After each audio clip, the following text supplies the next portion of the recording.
오늘 하박국 1장 12절에서부터 17절까지 묵상을 함께 나누겠습니다. 오늘 이 본문을 통해서 제가 묵상한 하나님은 내버려 두시는 분입니다.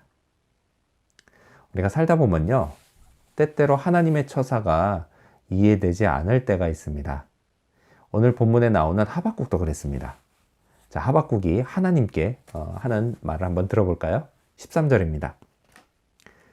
주께서는 눈이 정결하심으로 악을 참아 보지 못하시며 패역을 참아 보지 못하시거늘 어찌하여 거짓된 자들을 방관하시며 악인이 자기보다 의로운 사람을 삼키는데도 잠잠하시나이까. 아멘.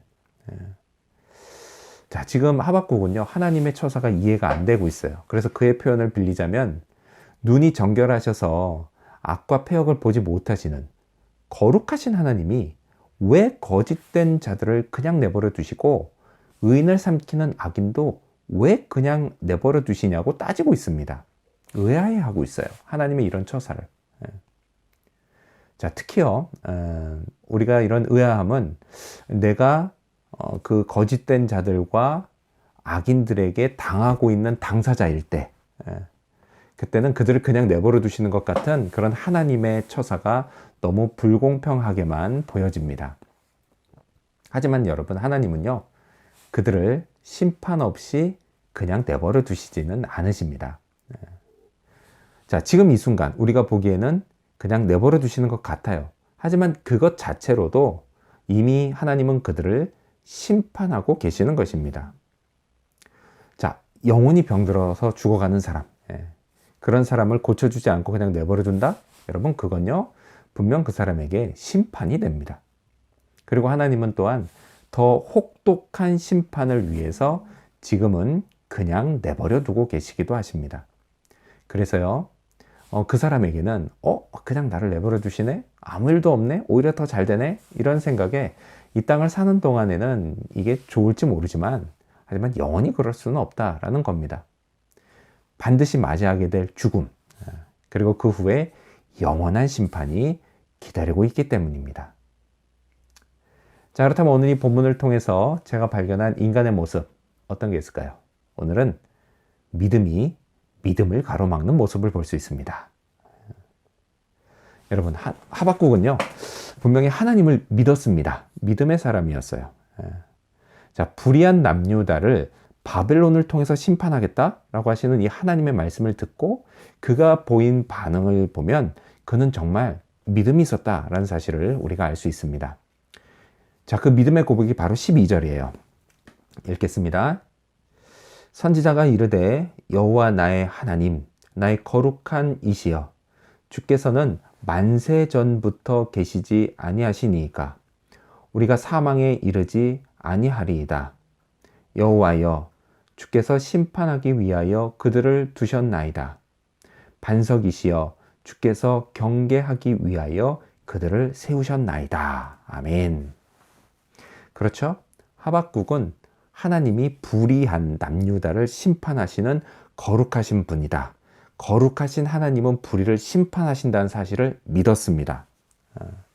자, 그런데요, 이 12절의 고백이 바로 그 다음 절인 13절로 넘어가면서 이게 완전히 바뀌어버립니다. 자, 13절을 읽을 때 사실은 앞에 그러나를 붙여서 읽으면 딱 어감이 와닿아요, 느낌이. 자, 13절도 읽어볼까요? 그러나 주께서는 눈이 정결하심으로 악을 참아 보지 못하시며 패역을 참아 보지 못하시거늘 어찌하여 거짓된 자들을 방관하시며 악인이 자기보다 의로운 사람을 삼키는데도 잠잠하시나이까? 뭐라고 하고 있죠?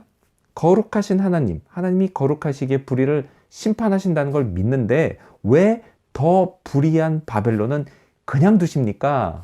라고 하면서 그들을 그냥 내버려 두시는 듯한 그 하나님의 섭리를 믿지 못했다라는 것입니다. 믿음이 믿음을 가로막았다라는 거예요. 자, 여러분, 한 가지만 아는 사람이 가장 무섭다라는 말 들어본 적 있으세요? 이런 거죠. 폭넓게 아는 게 아니라 딱 한 가지에만 꽂혀서 그것만 계속해서 주장해서 사람들을 힘들고 어렵게 만드는 그런 사람을 이야기합니다. 근데 하나님을 믿는 것도 그렇습니다. 내가 아는 만큼만 하나님도 그렇다 라고 주장하는 사람, 그런 사람이요, 교회에서도 가장 무섭습니다. 하지만 여러분, 인간사와 세상사라고 하는 거요, 그거는 바로 그 사람이 생각하는 것만큼 그렇게 단순하진 않습니다. 내가 아는 하나님에 관한 지식으로 모든 게 다 처리될 수 있다, 그렇게 단순하지 않아요. 하물며 그 세상을 창조하시고 인간을 창조하시고 또한 세상과 인간을 주관하시는 하나님의 섭리, 그건요 더더욱 단순하지 않습니다.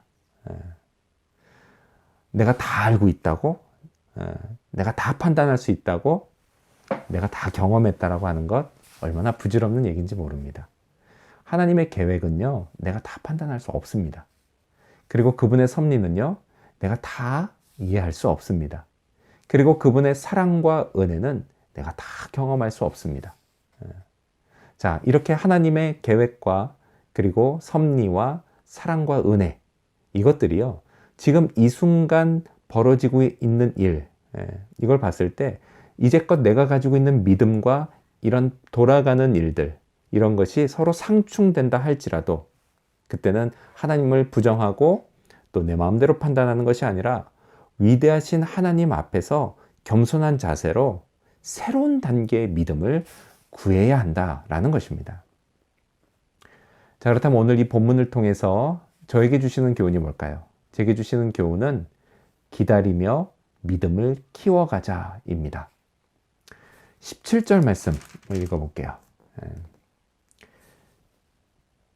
그가 그물을 떨고는 계속하여 여러 나라를 무자비하게 멸망시키는 것이 옳으니까. 아멘.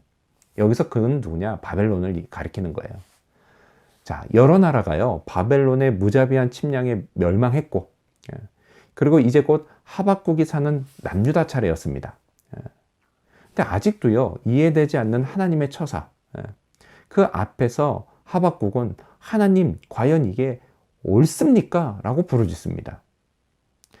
하나님의 말씀이 아직 믿어지지 않는데 혹독한 심판은 점점 다가오고 있으니 이때 하박국이 얼마나 괴롭고 힘들었을까요?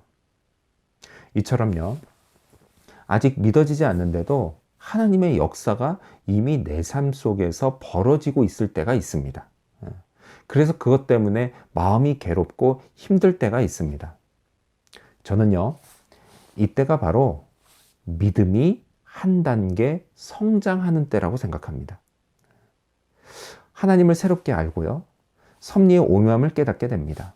그리고 모든 것이 합력하여 선을 이룬다라고 하는 성경 말씀이 진리라는 것을 경험하게 됩니다. 그리고 또한 복잡한 세상사 속에서 베풀어지고 있는 내가 다 이해할 수 없는 하나님의 은혜와 사랑을 보게 됩니다.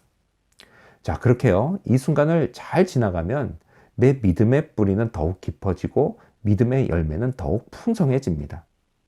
이를 위해서요 잘 이해되지 않을 때에도 하나님의 역사하심을 기다리며 믿음을 키워나가야겠습니다. 하나님은요 이런 저를 기특하게 여겨주십니다.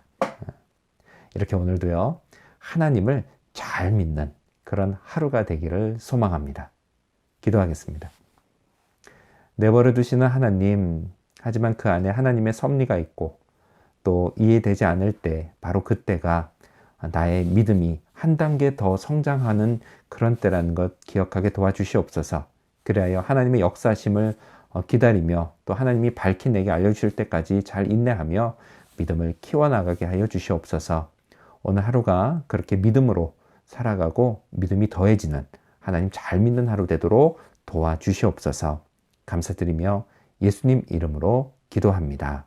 아멘.